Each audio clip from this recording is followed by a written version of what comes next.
Hi, it's Emily from Art from the Heart, and today I'm sharing a masculine birthday card made with products from HoneyBee Stamps, Altenew and Paper Smooches. This card was commissioned by a parent at my son's school. The recipient of this card was going to be surprised with a trip to Iceland to see the Northern Lights for his 60th birthday. His wife wanted the words Happy 60th Birthday on the card, but having the Northern Lights wasn't necessary. Still, if I'm issued a challenge, I'm going to try my best to fulfill it. I didn't have any layered mountain dies or mountain stencils, so I did some research and found this amazing set by HoneyBee Stamps called Winter Wonder Background. 6 different stencils are included in this set, providing everything I will ever need to create amazing scenes. You can see that they're meant to be layered, and they come with 2 parts, so you can use both halves, one to sponge and the other to mask and protect. I start by taping my watercolor panel to my media mat with washi tape, and I do this sideways because I prefer to sponge from the right side for the most part. Then I snip the stencils apart, layering them on the panel in the order I will use them. The tallest of the mountains will be at the top of the panel, and they'll get flatter towards the ground. When all the panels are in order, I start with the sky that will include the Northern Lights, scientifically known as Aurora Borealis. I start with Salty Ocean Distress ink and my new blender brushes from Tailored Expressions. These brushes are so soft and pretty. I didn't want to use them, but the nice thing is they stay soft. I love that the bristles are white, so even though the colored handles are supposed to keep me from mixing up the colors, I can see the ink color on the bristles. To create the waves and arches in the Northern Lights, I decided to use the tree silhouette with Twisted Citron and Lucky Clover distress inks. You'll see me do a lot of cleaning in between each layer, so the stencils don't transfer other colors. Normally, I don't show the cleaning process, but I felt this was necessary in this kind of video.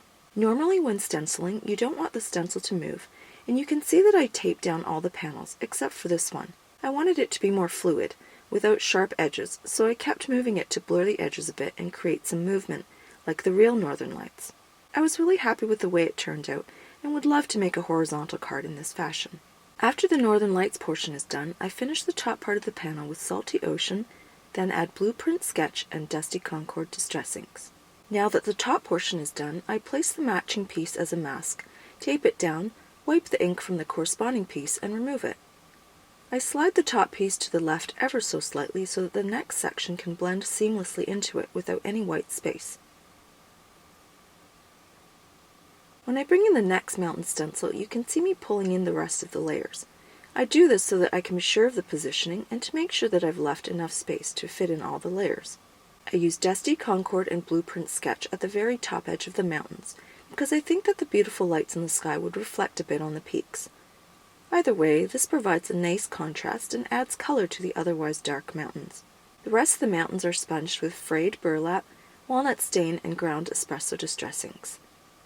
After I finish with the browns, I add more blue using Salty Ocean to brighten it. When I peeled back those stencils, I was so giddy about the way it looked. I could literally sit here and make mountain scenes all day with these amazing stencils. For the next layer, I used Blueprint Sketch and Wilted Violet to create light at the mountain peaks. Then I finished the mountains with frayed burlap, walnut stain, and ground espresso distress inks. I tucked a post-it note under the stencil because there was a gap, and I didn't want to accidentally get ink onto the panel. Since this third section is the last mountain layer before the ground, it's low enough that I feel the brighter colors from the Aurora Borealis would hit these peaks, so I'm using Twisted Citron and Lucky Clover instead of the blues and purples. Once again, I use the same 3 shades of brown to finish the mountains. You'll notice that each of the brown layers is less dark as I approach the bottom of the panel. At the top of the ground layer, I used Salty Ocean and Blueprint Sketch, since this could be a frozen lake, and flat white snow typically reflects light from a bright sky. I originally thought about leaving the bottom panel bare, but it seemed too plain. Then I started adding hickory smoke, and I thought I ruined the panel. I was going to stop here and let it fade to white, but since part of the edges of the panel were sponged, it made the card seem wider at the bottom, so I had no choice but to continue sponging around the base of the panel. I added a bit of black soot distress ink to finish, and while I didn't get the bright white snow effect I wanted, I'm very happy with the way it looks. To create stars and add to the magic of the sky, I splattered the top and bottom sections with shimmer spritz, using parts of the mask to protect the middle sections. I use paper towel to absorb the excess, wicking away color from the panel. Next, I use the number 60 from Altenew's Bold Numerals die set, one of my most used numbers dies. I use my design ruler to make sure these dies are centered on the card from top to bottom, as well as left to right. Tape them down and run the panel through my Platinum 6 die cutting machine. I want to pop up the letters for visual interest since they'll be hard to differentiate from the background otherwise. I die cut the letters again from Fun Foam, which I'll adhere to the backs of the stenciled numbers. Then I use a scripted die from Paper Smooches called Happy Birthday Words. The olive green glitter cardstock is so pretty and matches the northern lights, but it blends into the background. I cut the die again from black glitter cardstock and adhere the layers together with my Xyron sticker maker. This die is too big to fit through the sticker maker, so I cut it apart, but it's easy enough to fit together, and with the glitter cardstock it's impossible to tell that it was separated in the first place. Now I can assemble the card, first by adhering lots of score tape to the back of my watercolor panel and attaching it to the card base. I use the rubber stopper on my tweezers to attach the inside pieces of the die-cut numbers. I use micro glue dots to attach the happy birthday words to the panel.